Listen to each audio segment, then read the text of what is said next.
Welcome to the Battlefield Show. I'm your host, Sage Goodwin, and as always, I'm joined by Sammy Boy. How you doing, man? I'm doing well, man. How are you?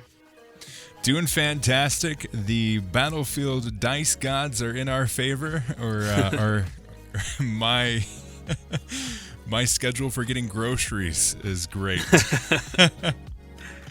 It all went to plan. It all went to plan. In this episode, we're going to be talking about the Battlefield core feedback around maps and how they're addressing feedback in Battlefield 2042. So let's jump in and get started.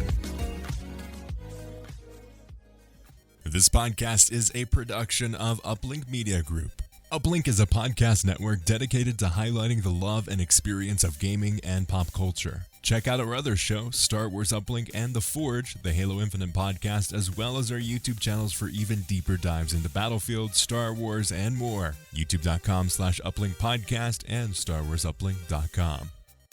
Sammy boy, dude, we got some communication here. I mean, it's only been a month, but we do have some communication around. This is, I think, setting the standard or setting the precedent around communication and feedback. Wouldn't you say? Yeah, it's been a long time coming, but I'm glad that it's finally here because this seems like, they mentioned this in Feb, that we'd be, getting into the better feedback loop and all that kind of thing. And then we went a month without hearing from them, and I was kind of like, okay, where is that? Are you gonna follow up with what you said you were going to do. And it did take quite a while. I do wish they had been a bit more transparent during that period, but it seems like from here on out, we should be getting more stuff like this. They've pretty much already said in this post that they're going to be back later this month with a follow-up to this from our feedback.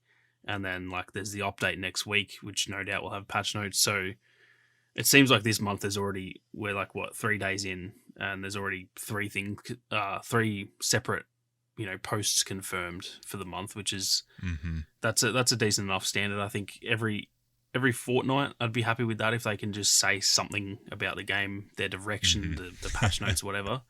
I think that's a good enough standard. That's what most developers out there are kind of on a fortnightly type schedule, and yeah. If we've got 3 for this month, hopefully they can keep up 2 or 3 a month and just keep it going from here on out. I'm willing to forgive their lack of communication in the past if they can not promise this and then just, dismiss it next month kind of thing. If they do that, I'll be pretty frustrated. But if they can keep this up moving forward, I think it'll be very, very good for the game. I think this shows kind of the relationship we have with DICE where we expect them to fail just because of some of the stuff that they've done in the past. I mean, just in recent memory, this update that's coming next week was supposed to come out last month or the end of last month, but they were forced by maybe even outside forces, just kind of taking a moment here to state that we stand with Ukraine. That could definitely be part of it, because I know there is a growing development community that is building out of Ukraine, and specifically a lot of video game companies are based out of, or that have a lot of employees that are based out of Ukraine. So that could be part of it too, that made them I have to put it back. I know they pushed forward the community challenges in response to that, stating that they didn't really feel it was the proper time to do something along those lines, which is understandable. But again, kind of switching gears a little bit, the expectation from us fans is that they will fail in their communication or what they promise. And that's not a good place to be, but that's where they are, and they have to build up that trust back. Yeah, 100%. And I think you and we're generally really positive people. I'm not the type of person to have bad expectations going into stuff. I'm generally that guy who sees something good and I'm like, oh, that's awesome. And I'm just instantly excited. I'm very easy to please, but it kind of says a lot about the trust issues there that even someone like myself is still very skeptical. Usually with, this type of stuff, if I hadn't been put through all it's a community thing. If we hadn't been put through all the mistrust and the failures of this game and previous games, I wouldn't be like that. But it's just like how it has to be at the moment. You just kind of have to. I'm excited for stuff, but I'm like a little bit hesitant to be fully excited because that's just the way that it's gone. So I think that's the main thing they need to build up, and that you can't have a really happy functioning community without trust. And I just think that this is the way they can do that. They can give us their thoughts on stuff, then we give them feedback, then they say, hey, we listened to your feedback, here's what you said you didn't want that thing, here's what we're going to do instead. Do that every month, and I think people will be very happy with the communication side of things. And then so long as the team are working on stuff in the background, then I think it's almost certain to work if they just do that. So it's hopefully they can. It's just like I said, I'm going to wait and see before I give them too much praise. I think this is a great step, but until we see it in action multiple times over, until we see them actually do the follow-up at the end of the month and then do something about the specialists next month or whatever, until we see that, I'm not going to fully praise them yet because, they have to earn our trust back. Exactly, and I think this is a good first step. Again, I'm not going to give them the kudos that they think they deserve around this just because of what they've done in the past, and just one good decision doesn't mean that they've had a complete change of mind. This is good first step. Let's see them make steps 2, 3, 4, 5, 6, all the way leading up to that first season, because this is the most vital time that they have around the messaging for Battlefield 2042. It's in a terrible place, but hopefully only way is to go is up, and we get to see this communication and this drastic change in how they perceive and address updates and feedback of those updates. Because I think that's something that we've lacked desperately from DICE, is that response and the back and forth from the community to what the developers are working on, and also in the process of working on, because that's something that this update specifically addresses that they wanted to say last time. Again, I'm still waiting for the apology that we'll never get, but they said, hey, we've got this commitment to push more content and up the quality around Battlefield 2042. We're going to do that, and to do this, we're going to have feedback, and we're looking at that feedback loop. Here is the first step around that. Now we need to see step 2 of like, okay, we heard your feedback. These are the things that we changed, and these are the direction. Let's hear that feedback next before it actually gets developed in the game. Yeah, 100%. And I think it's best to judge like people or companies or franchises, whatever, on like the body of work, not just a single decision. So that's like you were saying, until we see all of those, the communication and the content we get and stuff like that, then they can get all the praise they deserve. But I think we're pretty much on the same boat there, that it's a good step, but we just got to wait and see. And I'm definitely, I hope that doesn't come across too negative, because this is really good news. Like, everything they mentioned is great, but it's just got to be taken with a grain of salt until we see the actual, the effect on the game. And that's going to be a very interesting, I think the next 3 months are going to be very telling for the game. If they do this kind of stuff for the next 3 months and we get 6 big blog posts talking about their direction, as well as like some patches and patch notes and stuff, that'll be really good, and that can set up season 1 so that season 1 through 4 can be really, really good. But if they mess up this 3 months, I don't think season 1 through 4 can be good. So it's a very, very important couple of months, I think.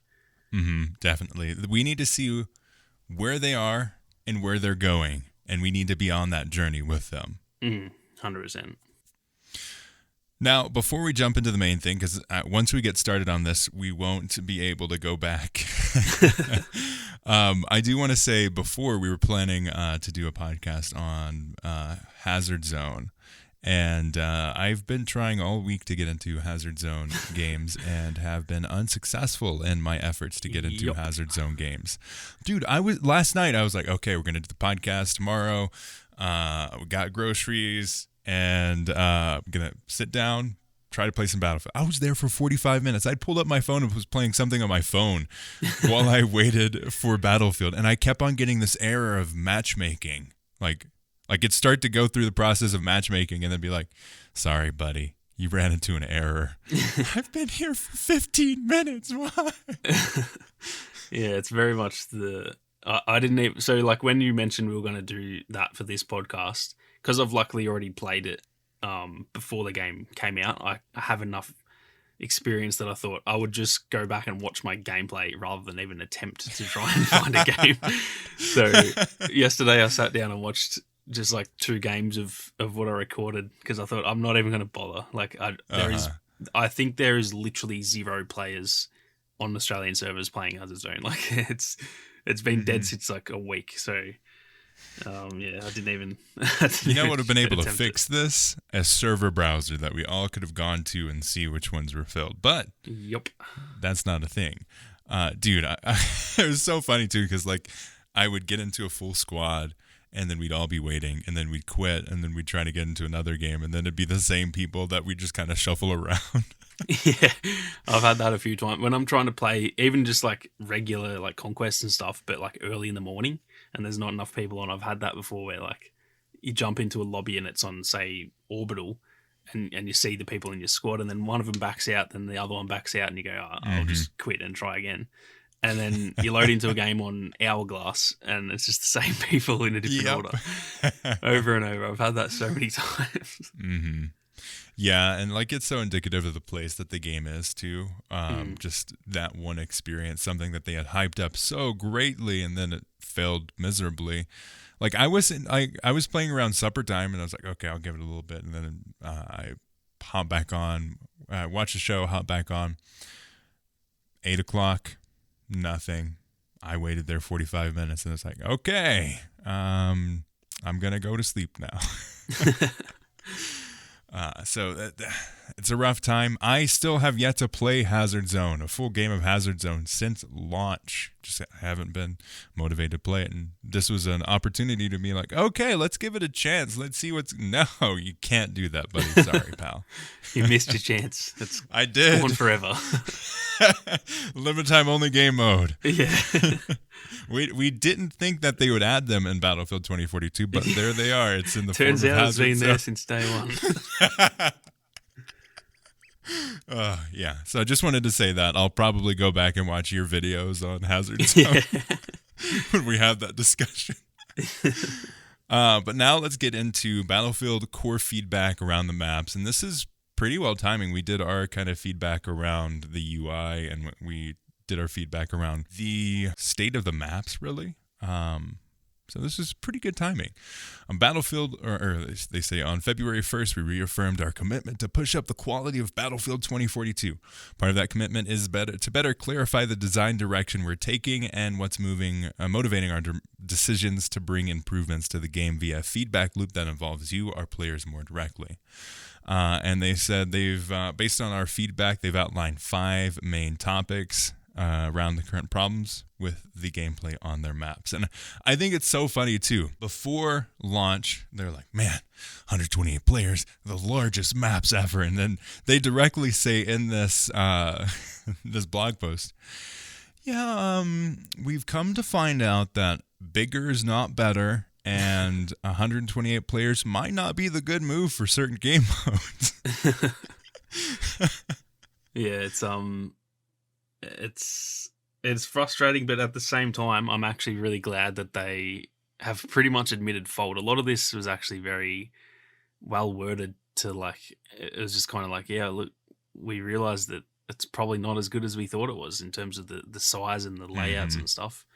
And so it's still frustrating that this is not the type of stuff they find out before launch. Like we've said, do more playtests, get people involved, and people would have been telling them this before the game launched. But at the end of the day, we're past that now, and it's good. It's good at least that they've said like, all right, we kind of messed up, and we're gonna try and change that, because yeah, the sort of like thought process they had, it just didn't. On paper, it was great. I leading into the game, I was like, oh, that's awesome, massive maps, huge player counts. on paper it's great, but in execution it's just not that good. And I'm glad that they've admitted fault, because a lot of companies out there, and even DICE in the past, they're really not good at doing that. And I think it's a good thing when they actually finally do it. Mm-hmm. While the unmatched quality and expansive experience of Battlefield 2042 was great in our playtests, when we launched it, we found some of your players' feedback was negative towards it. And while we still stand by our decision, like they could have gone that route so easily. Yeah. But they actually say this comes as a result of the introduction of 128 players in combination with some of the biggest maps that we've seen as play spaces. While larger maps offer more play space and freedom, a side effect is that gameplay is now spread out more, resulting in an overall increase in time to combat when related to playing the objective. And they said, we've seen you use terms such as walking simulator to describe how this feels in game.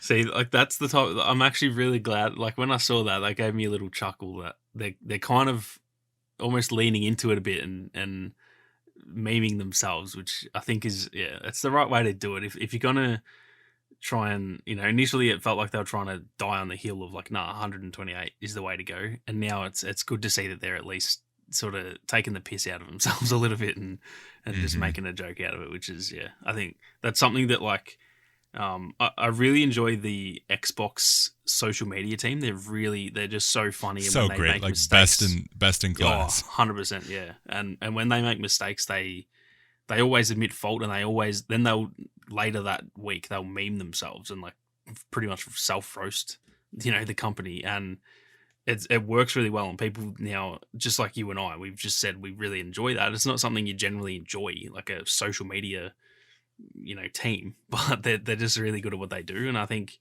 that's just the way to go. Just make fun of yourself when you mess up and move forward, and that's it's good to see they're doing that here. Mm-hmm. Leading directly into kind of the next phase is kind of what we expected them to be, is like super steadfast, like 128 players, it's the right move, we're gonna have 128 players no matter what, screw you guys. They're like on another area that they've identified to improve the overall gameplay experience is the intensity of the combat, which we've already always said kind of is lacking in Battlefield 2042.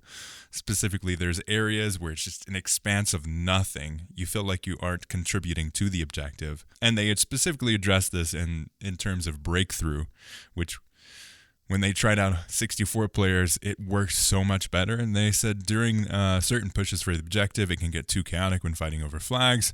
Either there are too many players or vehicles, and sometimes the overall chaos can make it feel overwhelming. And they said in terms of improvements, they are reviewing if it makes sense to keep breakthrough 128 players or make it 64 players. And I think just right off the bat, 64 players is the move to go. I think ultimately... Yep. It's an experiment that they tried, they failed at. Go back to basics, learn from that experience. There may be something that they take away from that in terms of what happens when you put 128 players into a mode. What are people doing? They've definitely got that information in terms of the hotspots that they showed many months ago. So I guess from that point, it's a good experiment, but I don't think it's worth kind of fine-tuning it, because 64 players just works way better. Yeah, I completely agree. And early on, like I didn't dislike 128 player breakthrough early, but once they added 64, I was like, okay, yeah, this I've is just seen the lie. Yeah. I like the chaos of 128 players, but it just doesn't, like, the game's not optimized well enough that it just it's laggy. That's the other part of it. The performance just fails so hard when you have 128 players. Those servers compared to 64 feels like a different game. 64 players runs literally butter smooth on my Series X, and then on 128 players, it's not like terrible, but it's noticeably worse. It's nothing to do with the maps or anything like that. It's just to do with the site. There's so much going on that the servers just can't seem to handle it, and then obviously your console or your PC, it has to be loading in, like the map is bigger and stuff, so it has to load in more stuff. It just doesn't work, and I think I'm okay with, because they didn't really mention that here, I'm okay with Conquest having 128. I think that's fine, because to me, I don't really play Conquest anyway. And I think they're going to keep it that way too. Yeah, that's what it seems like. They didn't actually mention here, like, they mentioned Breakthrough 64 play. They didn't say anything about Conquest. So it does feel like they'll keep 128 for Conquest. And I'm fine with that because Conquest is a bit different where now with the sectors, like you can actually just stick to one area of the map. And it's a bit, I don't know, it feels like it works a bit better for Conquest. It's still not great, but it's doable. And they've also, I think probably a part of it is like the legal side of things that they marketed the game as like 128 players. They probably have to keep that in there to some extent. That's because true, otherwise it's like bordering on false advertisement, I guess. So maybe that's why they're going to keep Conquest in there. But yeah, I'm fine with that. I think honestly, just delete 128 player Breakthrough. I know a lot of people like it, and I do understand that would be frustrating if you really enjoy it, but it's splitting the player base way too much. I haven't played Breakthrough in like a month, and I don't even like Conquest, so I have to play Conquest. Just put it in one mode, and 64 players objectively works better, even if you like 128 more. It's objectively better. They even the developers are saying that. It's not a matter of opinion. It's literally performing better. It's more balanced. I highly doubt that there's a group out there that is like 128 players Breakthrough is like the best thing ever. If they take it apart, that's not like. Well, weirdly enough, in the comments, so I did like a little quick news breakdown of this news, and in the comments, apparently 128 players is the best thing that's ever been invented, according to the comments section. Because everyone's now like, oh, don't get rid of that. That's my favorite mode. And I'm like, where have you been before this, mate? I've never heard anyone say 128 players is better. So I don't know. It's a tough one because I do get like, if it was my favorite mode and then they deleted it, I'd be mad. Like, I get it, and it's frustrating, but I think it's for the betterment of the game. It's not like they're just deleting it because they can. There's a reason, and I do think that it's just going to make the game better. Like, the mode will run better. It's not splitting the player base so much, and it's still the thing with Breakthrough as well is that it's still really congested. There's still 64 players fighting over essentially 2 flags. Mm-hmm. And it doesn't, because 128 players is a bit more spread out. It almost the modes almost feel the same to me. Like 128 players to 64 feels the same, but way smoother and way more balanced. So it does. That's a fantastic point too, because like I'm coming at it from a performance perspective. When I play on 64 player Breakthrough, I get the same experience, but my game runs better. So I think they've done a good job of capturing that same feeling, but it also shows how 128 players doesn't really drastically affect the gameplay in a way that you'd expect. It just feels like the only difference is, like you said, the performance is worse, and then like I die to vehicles more. Like that's really the 64 players is still absolute chaos. Like it's been chaos in the past. We've literally been playing that in Battlefield for however long now. It's still chaotic in 64 players. It's just less like vehicle spam and less lag. So to me, that's just way better. And it's not like we're losing. It's not like the games are going to be dull. You know, they're still chaotic. So I think it's just definitely the better option. And then, leave 128 player Conquest. If people are so in love with that, then at least that's still there. But I do think for Breakthrough, for me, it seems like Breakthrough is more popular these days than Conquest. Like, Conquest kind of just fell off for some reason, and Breakthrough seems like it's now like the main mode. And if you're splitting the player base, that's never a good thing, especially right now when the game is in such a rough state. Exactly. Before we move away, they do ask a few questions. They ask, how do you feel about the current balance between infantry and vehicles on the mode? And I think we've had this discussion before. It's garbage. The balance for infantry versus vehicles is night and day. There is no balance for infantry. It's all vehicle focused. So they definitely need to adjust that. And I think even if they just take away more of this has been going around the community for a while. If they take away more of the vehicles with weapons and have just more transit vehicles, just have a way, you can run people over and do damage that way, but there is no way just to kind of completely go ham. I would love it. Controversial opinion. I'd love it if there was only one tank and all the rest were like transport vehicles in the state that Yeah. the maps are currently in. Yeah, I agree with that. I think I do. I understand because the maps are bigger. They've tried to put in more vehicles to make it a bit more like easy to get around. But like you said, every vehicle, like the Bolt, isn't even a. It's not even an armored vehicle. It's literally called a transport vehicle, and that thing is broken. Like it's so good. So something like that. Firstly, put that into like the tank slot, so that if there's a certain amount of tanks allowed on the map, you can't just have 4 tanks and then 4 bolts running around. That's too much. But on top of that, yeah, all the vehicles seem to have a weapon, and yeah, just put in some Humvees that have no gunner on top. Just give us some cars, like literally just vehicles, and even the ATVs that are in the trailer and stuff. Like I've literally used one like once on Orbital. I don't even know if half the other maps even have those. So it's like, put more stuff like that. If you're so worried about the maps being too big or you want people to be able to get around fast, that's fine. But when every single thing that can be used for transport can also dominate everyone, that's the issue with it, I think. And like you said, I think I would prefer like to literally halve the vehicle count, but make the vehicles stronger. If you want them to be good and still be important to the game, make the tanks 50% stronger, but just reduce them by half. So then there's less Make time them stronger to get them. and deal less damage. Yeah, and I think there's better ways to balance it than just having the same. They kind of scaled it up for the player count as well, and that just doesn't work because two like an extra tank that is worth however many extra people.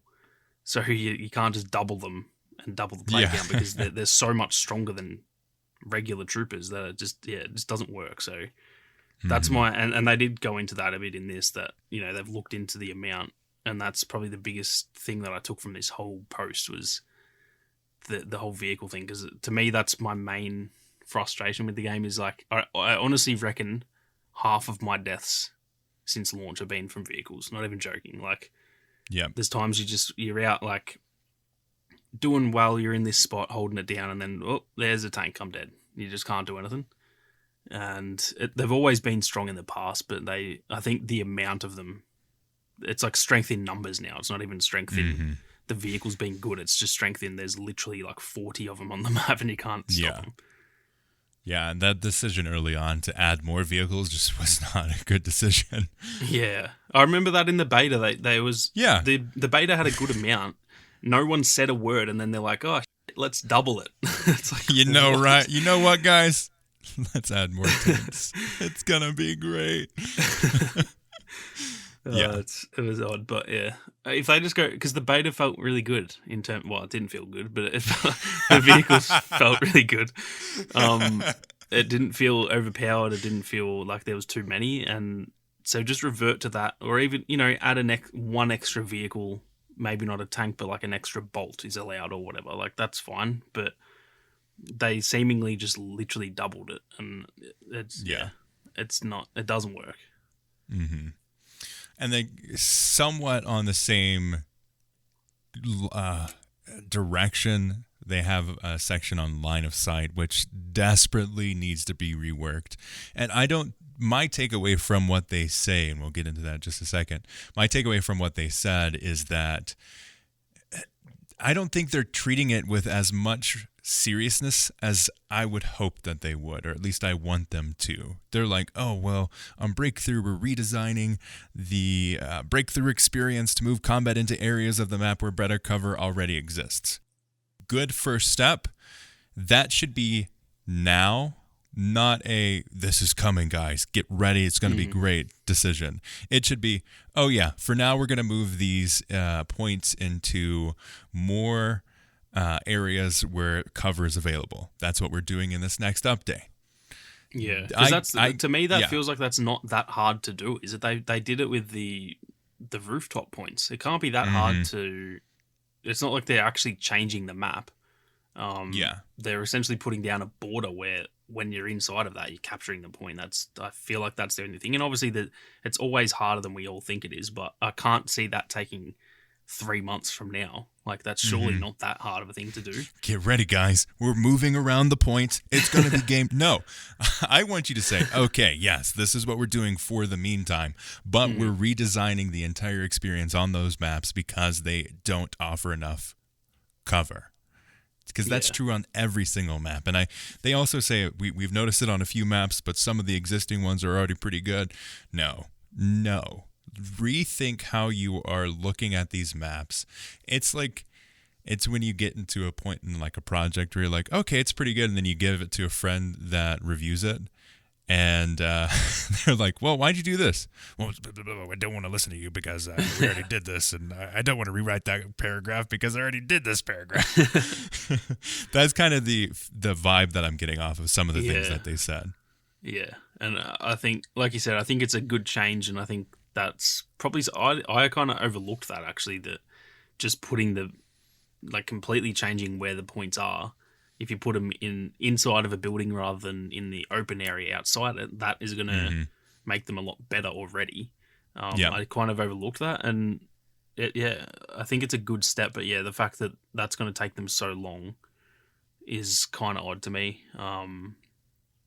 There's spots they keep using Kaleidoscope as like the example. The A1 and A2 on breakthrough, when you're defending, you are literally sitting in a bowl. You know, the left one that's near there's like some sort of statue there, and you're like inside of a bowl. I don't even know what that is.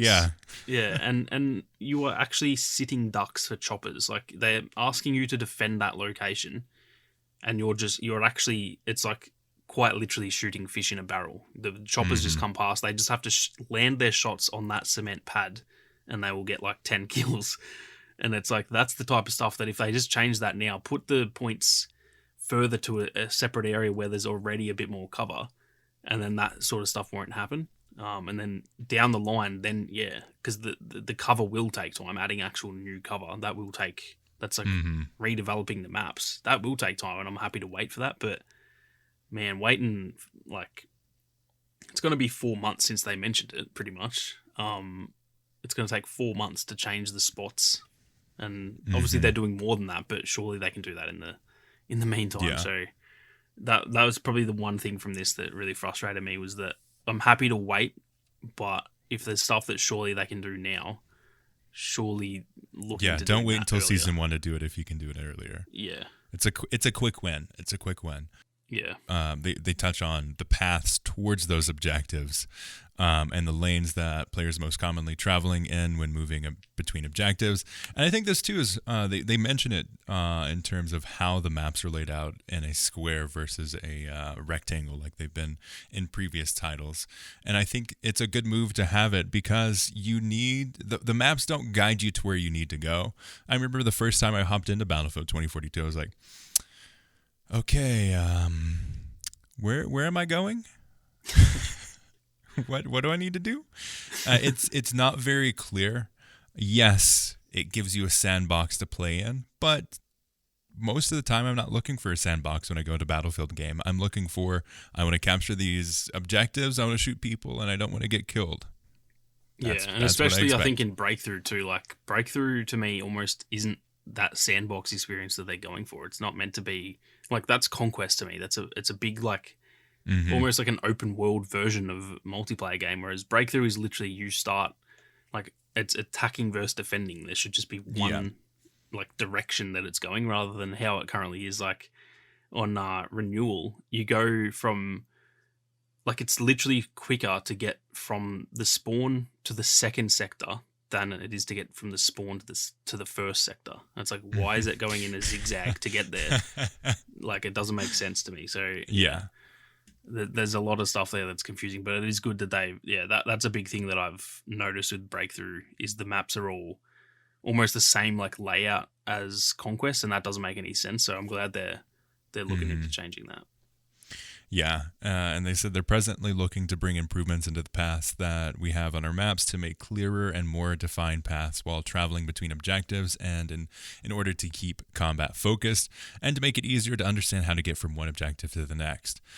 They say if you have thoughts or examples that align to those goals, please don't be shy to us. These can be as basic as extracting a 2-minute clip of you moving from flag to flag and calling out to us the experience you had whilst doing that, good or bad, or discussion of specific areas that you feel presently lacking good pathing. And while I do wish we had more feedback from them in terms of the feedback we're giving them, I do appreciate the level of eyes that these teams are having on what's being said and being written and what's being talked about in videos. I think they're doing a really good job, at least in some of the stuff that I was like, oh, I didn't expect someone to see this. And then Freeman was like, oh, hey, yeah, we looked at this. It's appreciate the feedback. Keep it coming. That we need more of that kind of stuff. Yeah, 100%. And I think that's any good multiplayer game out there. They do that really well, and that's something that's really important. Is you have to listen. Like people are going to give you feedback, and don't get me wrong, a lot of it's probably absolutely terrible feedback, but there is often a lot of good stuff out there, and stuff that, like the Battlefield community is very creative and very smart, and there's a lot of people out there who have as many good ideas as the devs themselves, and you got to be able to listen to those people. And yeah, the fact that they're pretty much calling for that, they're saying like, make a video and like literally tell us what you think sucks. Like that's a good thing, and I'm glad that they've sort of like actually addressed that. They've already been doing that they've already been looking at people's videos, but the fact that they're kind of announcing that now, that's a good thing. And hopefully that, results to more people doing that type of content, making feedback type of stuff, because the more that they get, the better it'll be, essentially. Another thing too, I hope that if this is the platform for the next Battlefield game, I don't think it's a strong foundation if they're going to keep on expanding to this one. But if they do make another Battlefield game, I hope that they keep all of this in mind instead of being like, okay, guys, we heard all your feedback. We know exactly what you want. No, keep up this for the next one. The next thing they talk about is cover. And I say similarly to line of sight, the current lack of cover across maps is another improvement area, which is also caused by the open and flat spaces that you have encountered on certain maps. That's one of those phrases that's like certain maps. It's like there's one in every map. Yeah, pretty much every map is like there's not a single map in the game that I think is like a really good map. There's a lot that I'm like, yeah, this is all right, but there's work to be done on every map, I think. Yeah, and I think they're at a conflict of interest with themselves almost. They're fighting themselves in terms of what they want, because they have snipers in the game, but honestly, I love snipers. It's my favorite kind of gameplay style to play. It's so satisfying and so rewarding. That should not be your focus. You should make sniping a 10% thing, and then assault and heavy or whatever specialist thing that they want to call it, those should be like the 60%, and then you've got 20% that's the healing. Like that should be the layout of how you design the maps. And that's generally that's the thing, that it's kind of always been that in the past. Like most people in like Battlefield 4 didn't snipe. Like it wasn't as popular, whereas now it's like half of the people in the game is sniping. Oh yeah. And it's because the maps are so open that you may as well. You're going to do better. I actually do way better with the sniper than I can possibly do with any other weapon, because that's not surprising. Have so much range on the maps that with an SMG I can't get close enough to deal damage. With a sniper, the maps punish you if you don't snipe. Yeah, literally.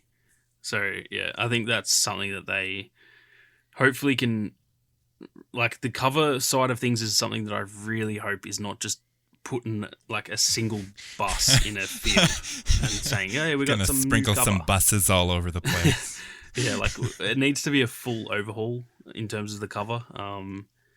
Anywhere that has any open areas needs to be, unless it's like a point of the map that's like some maps have done that, and it's thinking back to say Sinai Desert from Battlefield 1, the whole sand, like the sand dunes, that was kind of the point of that. So that's okay to have that when it's like... But even then they had sand dunes, larger sand dunes to hide if you could get in those little smaller sections that would cover you from those snipers. Exactly. There weren't a whole lot of maps where you're like, oh gosh, I gotta run. I can feel the sniper on my back now.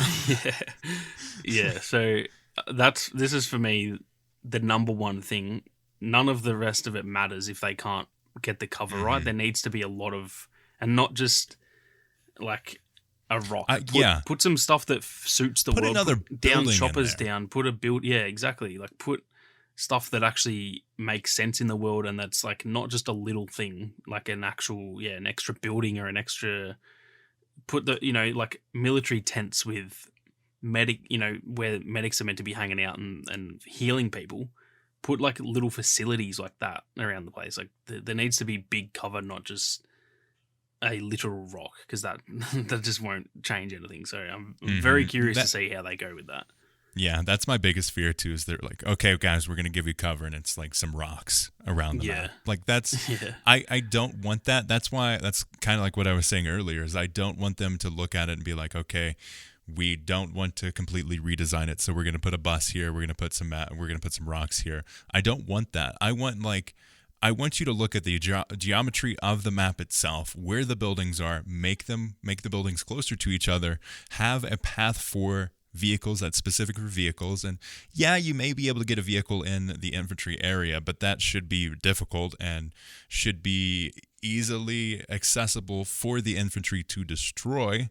And you should add, like, I don't think there should be anything tailored to snipers. Honestly, I, as a sniper myself, hate to say that, but I don't think there should be anything tailored to snipers. They should just be able to be in the map. Like, you could use one for a very challenging 360 no scope.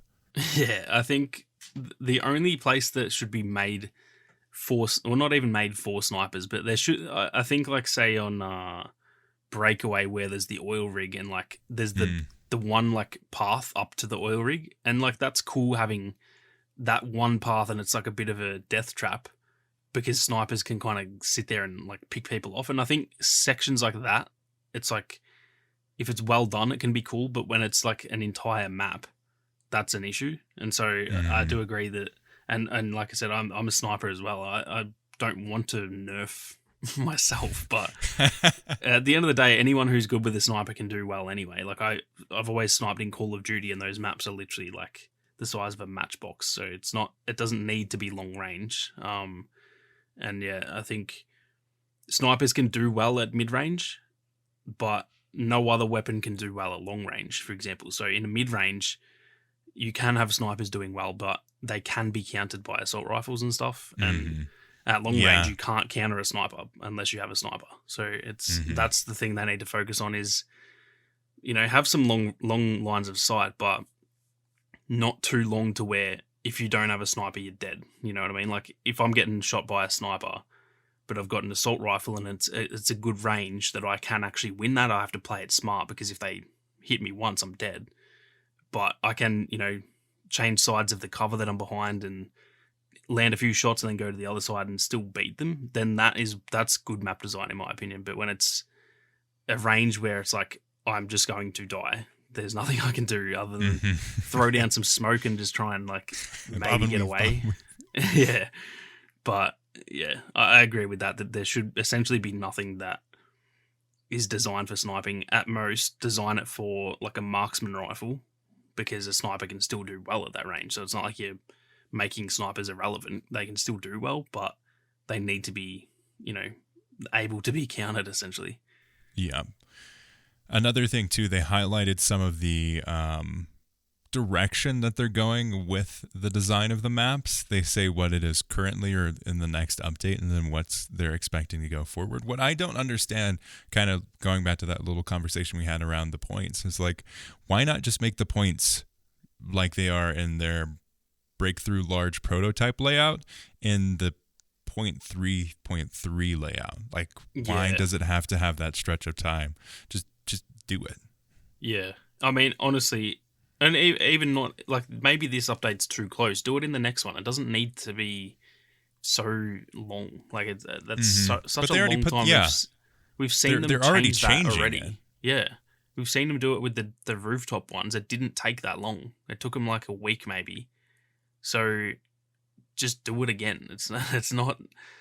You're not changing the actual map. You're just changing where the points are. The points are essentially not even a real thing, if that makes sense. It's just a location on the map where you're choosing that if you stand in that location, you're capturing or defending the point. So you don't have to. They don't have to add new assets and stuff. They can just literally the things they've shown in those prototypes just actually do that immediately. And even if it's not perfect, then like fix it up with the extra cover later on. Like it's I don't know. I don't know why they're waiting for that. And the other side of it too. Yeah, it does look good. I'm actually really happy with those layouts that they showed. The other side of it too is that if they do it sooner and it doesn't work, then they've got that feedback and they go, okay, we thought this was going to work, but it doesn't. So for the season 1 update, when all the cover and all that gets added, now we've realized that this layout that we initially planned doesn't work. So now they've got extra feedback. So yeah, that's one thing that I'm probably going to go make a post on the forum actually right after this and mention that, because that's something that hopefully they can actually change their mind on it, because again, it's harder than we all think it is, but it's not 3 months hard. It's like a couple weeks surely. So yeah, it's kind of confusing, but I guess we'll have to wait and see how they deal with it. Yeah, I really like the direction that they're going with those mock-ups that they showed us of making it very more linear. Like they're, through the design of the map, counteracting through the design of the points, they're counteracting the poor design of the maps until they can drastically change the maps themselves, making a lot more of that rectangular focus instead of using the whole square, which I think is good. But yeah, I don't understand why they're taking their time with those specific points being changed. I think that's an easy win. And they specifically... Something else I just wanted to mention that I literally just noticed right now, the water is gone. Is that actually meant to be there? Is that something they're changing? I didn't even look at that. It's all dried up. Is that meant to be is that part of the map change, or is that just like the asset didn't load in from that distance or something? That's a good point. That's interesting. Because that I would didn't notice that either. Maybe an extra part, like maybe that's part of their map design, is to give us a bit more room in there. To be fair, it looks very open in there, but I only just noticed that because I was like, that's not normally brown, and then I was like, oh, there's water there, that's why. I don't know what's going on there. Yeah, it could just be the render thing. They didn't want to use the water engine or whatever, but it could be a change. That would make more sense that it be dried up because of the state of the world, than it being full and paradise-like. Yeah, and that would, like we've said this ages ago, it'd be so cool to actually see them do stuff like that in these maps and give them like a story similar to like Warzone changes its map.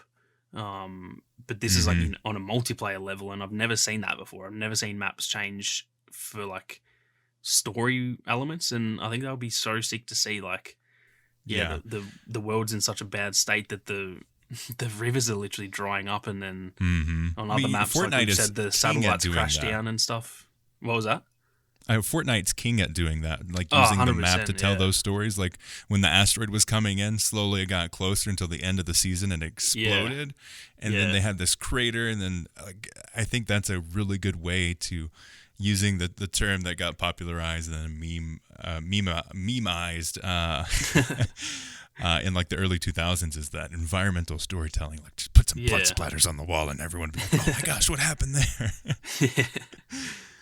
Yeah. I think, too, something that's interesting is they specifically put, like, when can we expect these planned improvements to be live in game? They say the plans that we've outlined to you today will require substantial development time, so we want to be transparent that not all of these proposed changes will be available to you in-game simultaneously across all of our library of maps. We've established some healthier behaviors that we have already started to incorporate into our new maps that are in development for the game, but we'll be approaching the updating of old maps with dedicated focus to the maps most needing the changes first. Say our immediate priority areas of focus is to make improvements to Kaleidoscope on both Conquest and Breakthrough. We know that we have the most opportunity to improve gameplay on this map, and this is where you can expect to see the first updates to land. We're currently planning to deliver updates specifically to Kaleidoscope during Season 1, and your feedback will help us not only optimize the changes that we're making to this map, but best inform us on where our focus on improving maps should be to next. Oh, that's so rough.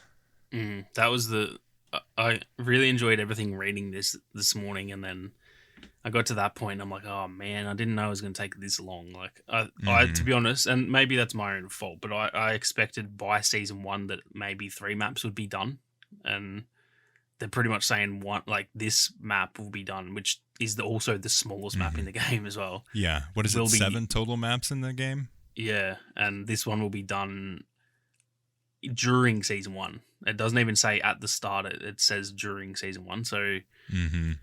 Yeah, that's rough. I'm willing to wait, but it's like I'll be disappointed if it's like if it barely changes it. You know what I mean? I hope they don't spend all this time and then it's just like still not the best map. Do you know what I mean? That'll be like it'll take them. demoralizing.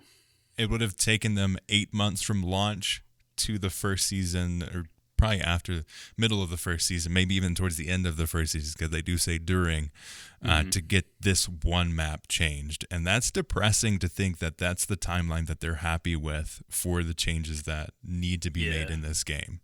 Yeah, because at that rate, look, to be honest, unless this game has a huge turnaround that ends up being, Battlefield 4 all over again, I don't see this. It needs to be quicker than 8 months, 4. though.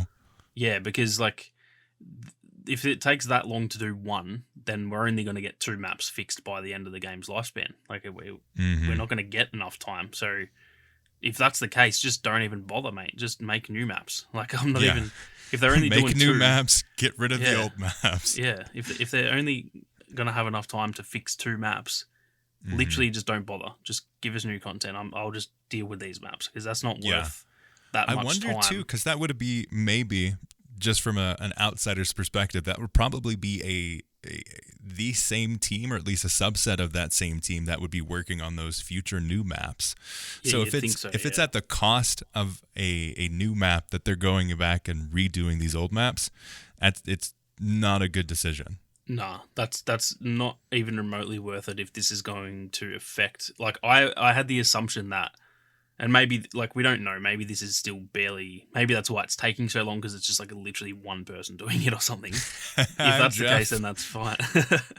If that's the case, then, I think that's okay. But if they're doing all of this at the cost of, maybe at the end of the game we get one less map than we hoped, that's not good enough. It's not worth risking future content to fix something that we've been playing on for, by the time it's fixed, 8 months. Even if it's a good map by the end of it, it's not new. It's not exciting. We'll play it once. It's and not be like, going to bring people back that have abandoned the game. New will bring people back. Like, you look at it in terms of when a new iPhone body design is out, that's when the sales are highest. The iPhone 13 was the same pretty much on the outside as it was on the 12. It sold less than the 12 did. So new brings in new people. And yes, it is good to have the existing people have good maps, but they will value new maps more than updates that by the time this comes out that they'll have been playing for 8 months straight. Yeah, I really... This is the part that is just, kind of worrying, because it's like, this much time and resources into it, and what if it's not even good? They've hyped it up so much. What if it gets to the point and it's just like, oh, okay, this is 5% better. It took you 8 months to do this, and we've lost an extra map that we would have got for a 5% better map that is the smallest map in the game. You know what I mean? It's like, is it actually worth it? If they were going to do it really quick, I would definitely say that's worth it. If they were going to get all 7 maps done by September, I'd be like, oh, that's awesome.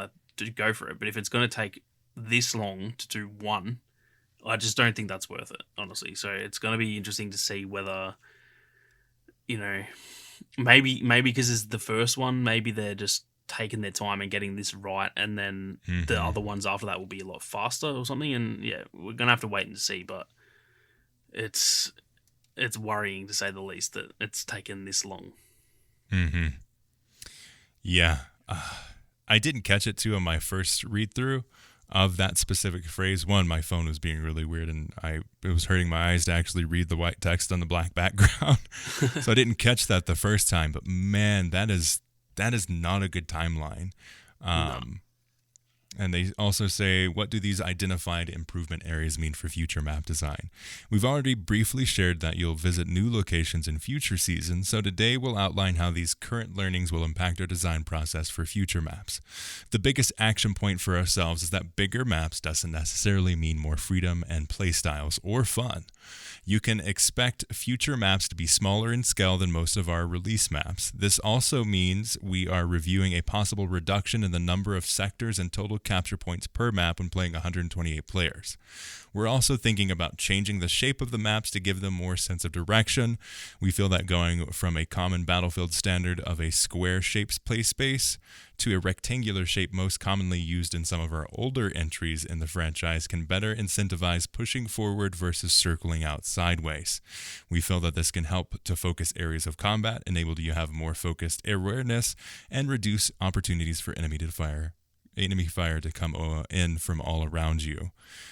That's also that's close to legacy features. Yeah, true. And they'll also be reviewing the player count across modes such as Breakthrough, as well as the types and number of vehicles that can be used on specific maps. For example, does it make sense to have multiple jets on Kaleidoscope if that is our smallest map? It's important to note that our focus isn't to limit your available options, but to instead find the right balance which positively enhances your gameplay experience. Above all, we want you to have fun no matter which map you're on. They say, what's next? We hope today we've given you a good overview of how we've been collecting your feedback around map design and our thought process on how we can improve. We'd like to keep this as an open discussion with you, the community, and we're looking forward to your thoughts on what we've outlined today. Throughout the post, we've posed a lot of questions, and we invite you to share your thoughts, feelings, and responses over on the Battlefield forums, but we'll, of course, also be reading your comments across multiple hubs of the community, such as Discord, Reddit, and social media. And they say, we'll be back later this month to talk to you about the feedback that you've shared, what's enabled us to pursue and inspired us to address. So that's good, too, that we'll hear from them later this month to actually hear what that feedback has been received. Also kind of getting that response and that feedback cycle that we've missed so long. Yeah, I think that's one thing that's really exciting is that the whole thing with the scoreboard where they showed us, we said essentially it sucked and then they fixed it again. That is like really good. And to be fair, it took a long time they kind of showed it and then it's taken so long until pretty much this month to actually mention it again. It's great, guys. Look at this thing I made. And everyone's like, it's horrible. Oh, okay. And I think that, to be fair, as rough as that must be for them to do that, that's the way to do it. And I think This is really exciting that, maybe people will give feedback. Maybe, people will sort of think what we're thinking and say, why don't you change the points first? And maybe they get enough feedback like that they go, okay, we were going to do it all at once. Okay, we'll do this in waves kind of thing. And so this way of doing it where they share their thoughts, they then ask for feedback, then they reply, a few weeks later with, we've sort of thought it over and here's now what we think. That's a really, really good way of doing it. And to be honest, I don't even really see that with many other games. Mostly, even companies that really communicate well, they generally just communicate their thoughts. They don't really, they'll listen, but it's not in a loop like this. It's kind of just like they do it and then they listen and then they go, okay, that wasn't as good. They're kind of wasting resources there, whereas at least here they're kind of saying, here's our thoughts before we actually commit heavily to this and waste a bunch of time. What do you think? And then we'll pivot on the go. So I think it's a really promising way of doing it. It just depends on how, like we said earlier, how consistent this is and how willing they are to listen. Those are the only question marks, I guess, but everything else, it's definitely really positive the way they're going about it. Yeah, I'm looking forward to it, and I hope that we get that. I hope that we get that feedback, and it slowly but surely gets closer. Like they'll test out something, and then instead of the month, it goes 3 weeks, and instead of the 3 weeks, it becomes 2 weeks. Maybe we get to the point where they're confident enough in terms of the direction that they're going and the direction the community wants it to go, that they get to the point where it's like, oh, hey, we're going to have a weekly update like, hey, this is what we're thinking. This is what we talked about this week. Before they even do the mock-ups, just say, hey, this is what we're thinking. Okay. Does that suck? Does it not suck? Also, next week, maybe they have the mock-up of what they talked about. And hey, look at this. Look what it is. Yeah, I think that's definitely the best way to go. And like you said, hopefully the only issue with it at the moment is, how long it's taking. Like it's definitely a drawn-out process. So if they can just kind of condense that a bit, that'll definitely make it even better because, I think they've only got a few more months, I think, until, I think, like, the middle of Season 1. I don't expect the game to be perfect by the start, but if we're, like, getting close to Season 2 and it's still really rough, I just don't think it can come back from that. So they've really only got, 3 to 5 months, I think, to get this, at least, if it's not really good, at least having so much potential that people go, oh, it's still a bit rough, but look how crazy it's gotten. Like, it's gotten so good. And, they've got to set that tone now. So I think the faster they do it, obviously within reason, if they rush it, it won't work. But the faster they can do it while keeping the quality, that's just going to be better for the game in the long term, I think. Yeah, Season 1's ride or die. They need to wow the world or they will die. Like that, Battlefield 2042's life and continued playtime of its dedicated fan base depends on how good Season 1 is. Yep, 100%. Or at least, at the very minimum, at least, like we were saying, how I remember, I think it was Lossie said that tweet about, like, the first 100 days were rough. Hopefully the next 100 are better. And I pretty much said, like, I don't think the next 100 will be better. I think the one after that. So even with Season 1, if it's still not good, but it's, like, right on the cusp of being good and it's showing really good signs, I think that's still doable, but it's still such a fine line that I think Season 1 has to hit the ground running, because it's, if it gets to Season 2 and it's rough, it's done. I don't think they'll do their 4 seasons that they're pretty much legally obligated to do so, and then they'll be done. Exactly. That's a good point too, that they are definitely legally obligated to deliver that content that people have already spent money on. But I think with that, it's a good episode. A lot of good juicy details there. Thank you all so much for listening to this episode of the Battlefield Show. Would love to hear your thoughts on what we have to say and what your thoughts are on the future of Battlefield and the Season 1 and what was discussed. Let us know. And as always, we'd like to thank Ethan Clark for the thumbnail, and we'll see you all on the battlefield.